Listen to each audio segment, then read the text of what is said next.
Hi friends, it's the next day, and honestly yesterday was not the most productive day. I did get some sitting done at the library, but in all honesty I was just so tired and exhausted yesterday and I really didn't want to study. So when I came home I fell asleep and then I ate dinner and then I went to bed and here we are now. So but today I'm going to aim to get some more work done. So I have 3 midterms that I have to write. I have one for my management class, one for my health psychology class, and then one for my accounting class. Right now I'm going to be doing some work for my management class and also for my accounting class, because for my accounting class my prof put up some practice activities that we can do, so I'm definitely going to work on those because those are going to be very similar to what we're going to be tested on the exam. And then for my management class I have to go through and understand or refresh myself on a lot of the concepts that we learned throughout the course. So that's what I'm going to work on, and also rereading some of the case studies because I definitely know I'm going to be tested on those.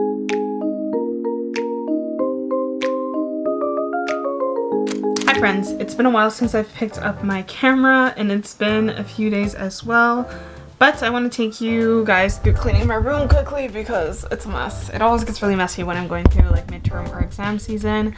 So we're gonna quickly pick up and I'll talk to you guys again after that.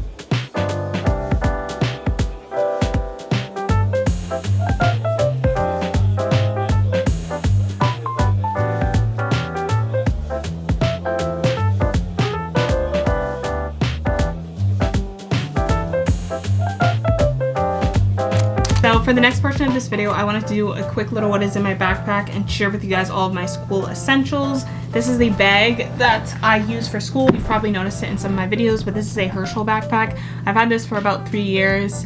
I love Herschel backpacks. They're very strong, they're very durable. They also come in a plethora of different designs. And at the side here, I also have an umbrella that I carry around with me. It doesn't really rain here where I live, but on the odd occasion where it does and I am out and about and I'm coming home from school or going to school, it's nice to have it. And then at the side here, I have my hydro flask. This is the 17-ounce one. I got this one at the beginning of university and I've had it ever since. I love this water bottle. The color is very cute. It also fits perfectly at the side here. I guess we can just get started with everything that's in the front pocket because it's very small. There's not too many things in here, but I just have some sunscreen. This is the La Roche-Posay. I'm saying the name so wrong, but it's pretty much this sunscreen. I use a smaller version for your face. I love that sunscreen so much, and this one is practically the same. It feels the same on my skin, and I've been using it for a while now, so I really like it, and I like to carry this with me when I go to school. I also have some feminine hygiene products, these 2 pads in here. I have some more in my backpack, but I just don't know why I randomly have 2 in the front here. Then I also have my business calculator that I use for my accounting classes and my finance classes. And then lastly, I just have some miscellaneous pens in here that I just use whenever I need to sign something or write something down really quickly. Starting with the front pocket, my backpack this year is much lighter than it probably has ever been, just because majority of my textbooks, not majority, all of my textbooks are online. I don't carry notebooks with me because I do everything digitally. But the first thing I have in here are my headphones. These are my Skull Candy headphones. I've talked about these way too many times.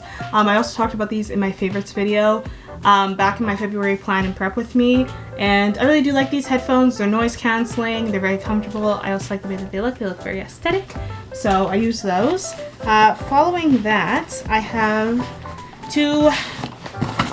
these 2 that I use very often, and it's my iPad. This is the iPad Air 4th generation. I'm just gonna put this here. This is the iPad Air 4th generation, and I did an entire video where I give you guys a tour of everything that was on my iPad and how I like to use it in terms of school and everything along the lines of productivity.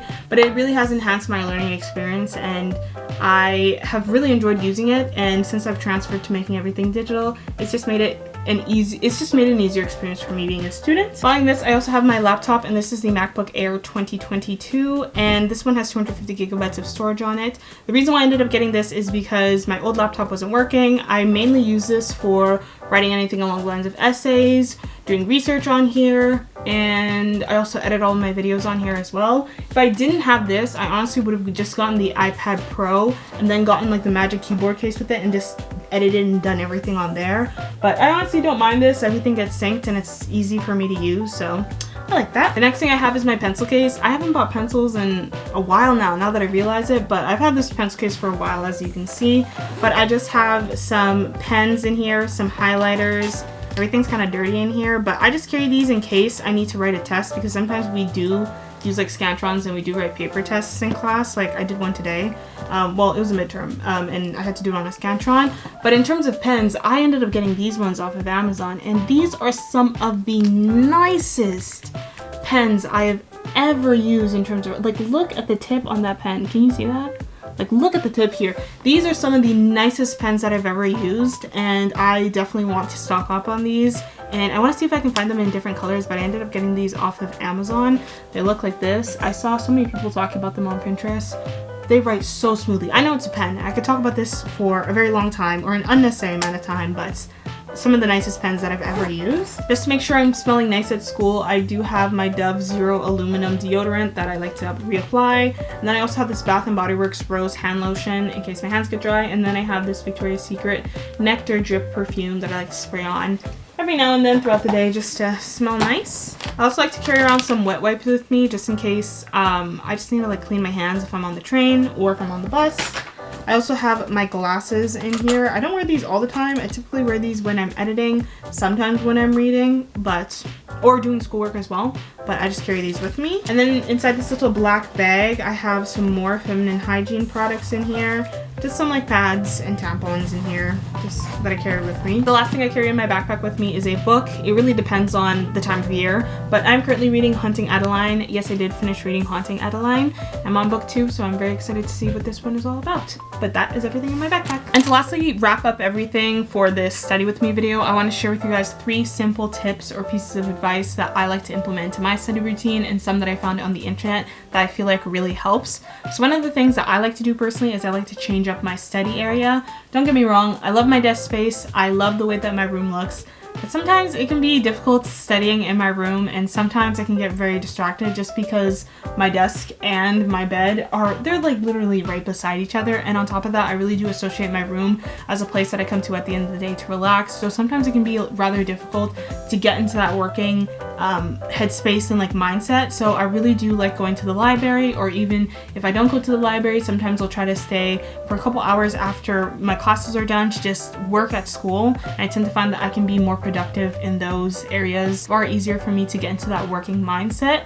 If you don't have the luxury or the opportunity to leave your home to study, to be honest, I would just say have a designated study space that you can work at. Try your best not to work on your bed. I'm kind of guilty of that. I love to sit on the side here and just get my schoolwork done, which isn't the best thing, to be honest. But I would just say have a designated study space if you can't leave your home, or if you just like staying at home, have a designated study space.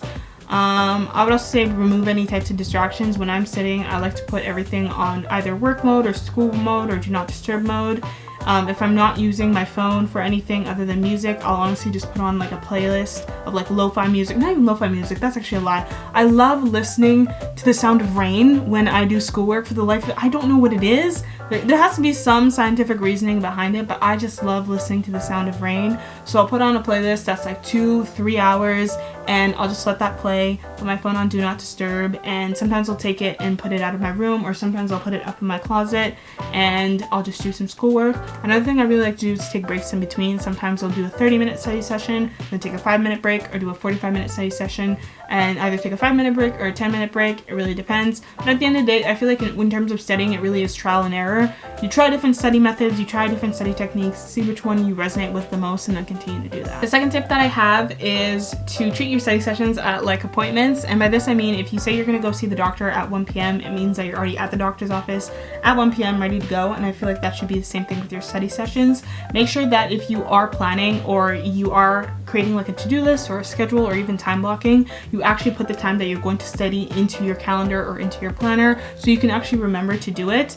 And so when that time period comes close, you're there at your desk ready to go, and your study space is clean. Or even if you're at the library, you're already at the library in your study spot ready to go to begin studying. Another thing that I like to do is I like to write specifically what I'm working on. So for instance, if I'm doing statistics homework, I don't want to write I'm going to just do statistics. I like to be really specific. So I'll be like, okay, I'm working on chapter 1 of statistics, and specifically what I'm going to work on is questions that deal with like solving the standard deviation of a statistics problem. And I feel like when I'm more specific in that sense, it's easier for me to study, and when I look back at my notes, it's easier for me to identify what I've already worked on and what I need more help with. The last piece of advice, I found this on Reddit, and I will link the post down below. I really liked it because somebody made they linked studying to farming, and for this is pretty much what they said. So when it comes to studying and just performing well in school, it's a whole process.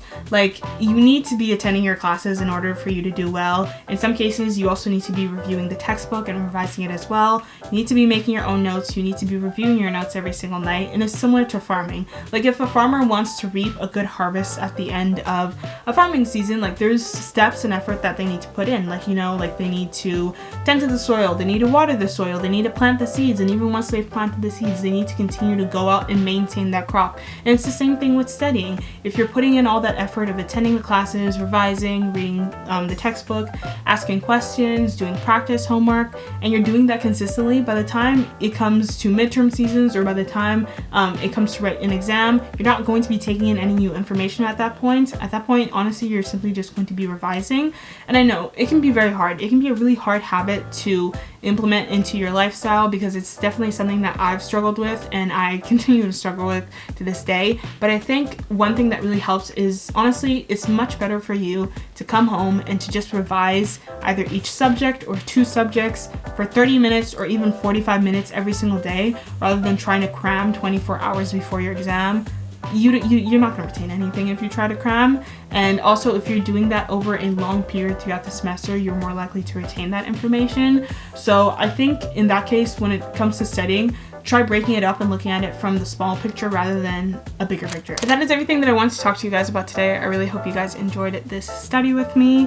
And for any students that are writing exams or are currently in midterm season, I really do wish you the best. I pray that everyone does well on their exams, and everyone can also have some time to, you know, reward themselves and relax once, you know, all that hectic stress and chaos is over. But thank you so much for watching, and I will see you guys again next time. Bye!